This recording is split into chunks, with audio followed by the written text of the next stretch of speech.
I've worked with hundreds of entrepreneurs, and those that are starting out, particularly those just starting out, they almost invariably ask me the same thing.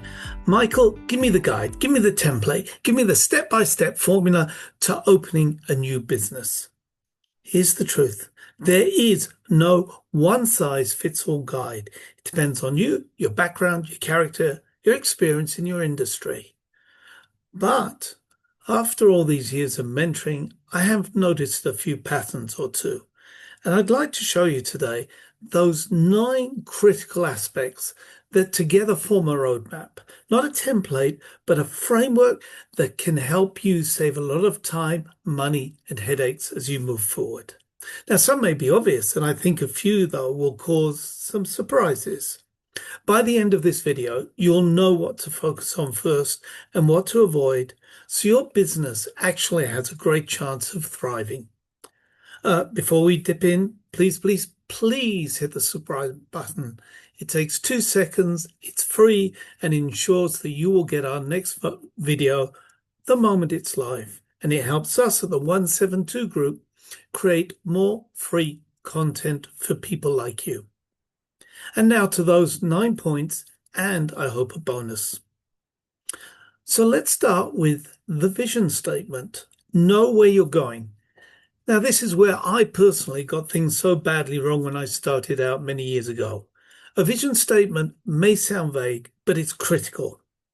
There's an old parable. You may have heard of it. You climb on a donkey or you even fly a plane, and then you sort of say, let's go. But where are you going to? Because without a clear destination, you don't know what resources you need.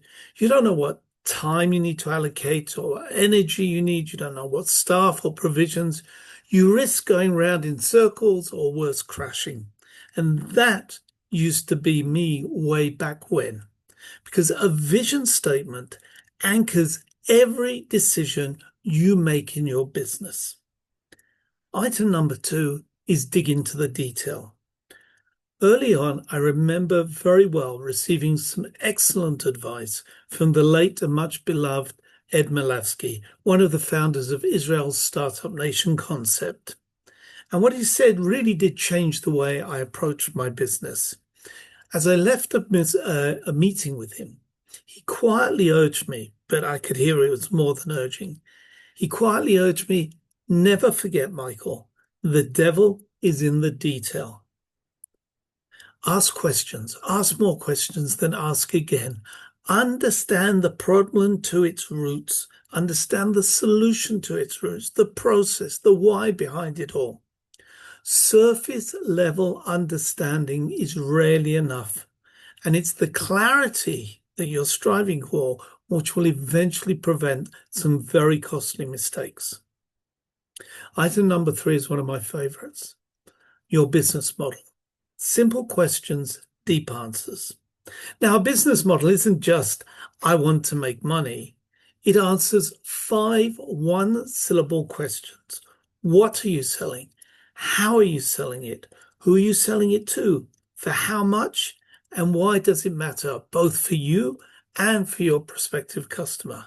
These questions are obviously very simple to ask, but it takes deep thought to answer them in full. Don't just answer superficially. Test, validate, refine until you truly understand what's going on. And don't be afraid to ask others for help and input. Item number 4, cover your home expenses. No matter how much your business might earn, if your personal home budget isn't covered by that revenue, you're running in the red from the get-go. So if, say, you plan to earn about 10,000 whatever a month, but your household expenses, the bit that you have to contribute towards, are 12,000, you're going to be permanently behind the ballgame. So you have to know your home budget, not just what you are spending on now, but include what you are cutting back on and should be spending on. Prioritize covering your home budget, because without that, everything else becomes unstable. Item number 5, time management. Protect your day. It's ironic. Today, we have more tools than ever, calendars, apps, platforms, blah, blah, blah. And yet most people feel that they have less time than ever for what they need to do. For me, that breakthrough moment came when I started using an old-fashioned diary. Every appointment, every client, every personal commitment went in there. And once I began to time restrict tasks this way, I started completing 85 to 90% of my tasks that I set for myself each week. Well, I've got to leave a little bit for that procrastination. Plan your day. Plan your day to the full. Not be overfull, but protect yourself for those critical business tasks. A quick spoiler alert, we'll be hooking back to this point again in point 9. Finance, budget, cash flow, profit and loss. I get pushback from small business owners all the time. I'm just a small business. I don't need to track this financial stuff. It's not for me. No. The smaller you are, the more critical it is. Budget is your planning. Cash flow, your money moving in and out today and tomorrow. Profit and loss, your performance. When you track all three from day one, then you know where the real profits are coming from. Item number 7, marketing, selling, and closing. Now, these are 3 distinct skills. Marketing is about informing, selling is about convincing, and closing means getting it done. And here's an interesting thought. Closing begins the moment you meet a prospect. Arguably, that happens as soon as you start to market. Because in order to close, you need to create trust. And trust is created from the get-go. And by the way, little practical tip here. Remember that the customer is not always right. If someone, for example, asks you for a discount, you don't have to give it. People don't ask for discounts at the grocery store checkout, so why should you give one? Technology. Embrace it. Now, for some people over, say, the age of 35, 40, that's a bit difficult. Just not there. Don't ignore tech. You've got to have a platform for your passwords. You've probably got about 30 or 40 passwords once you add them all up. Digital signatures, Zoom, CRM, customer relations management, like ClickUp. These are all essential. And they cost. Some of these cost. But that is an investment so that your business doesn't slow down and you don't impede sales. Now, point number 9 is an unusual point. Plan your wellness. The most important rule: exercise, nutrition, and most overlooked, sleep. Ironically, the thing, and this is where I've mentioned it before earlier about planning your day, the thing you need most for energy and decision making is rarely planned at all. That's your sleep. Now, your kids or your workload may not like to hear you say this, but you need to plan your sleep.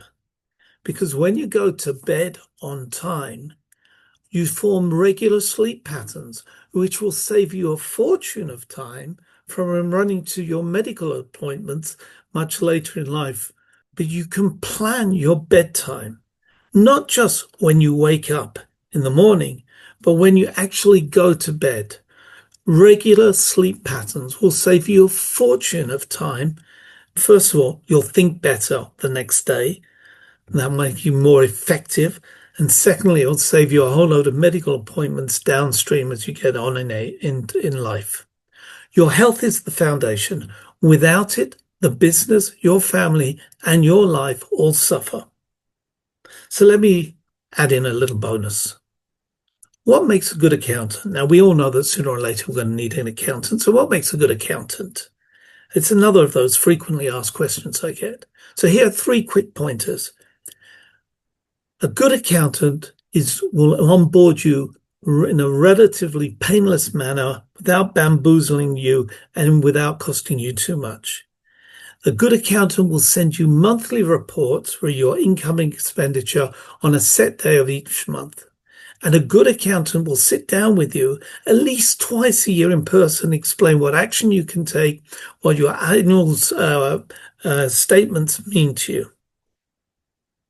How do we wrap this all up? There's no perfect formula, but knowing these 9 things before you start out gives you clarity, confidence, and leverage. You focus on these fundamentals and you'll avoid those common traps that eat time, eat up your energy, and cost you money. Now, if you want to dig it deeper and see how these 9 rules can be applied specifically to your business, please contact us at the 172 Group. We'll help you cut through the noise and focus on what truly matters. And don't forget to check out last week's brilliant video from Shari, an excellent look at how algorithms are changing our use of social media platforms. See you next time.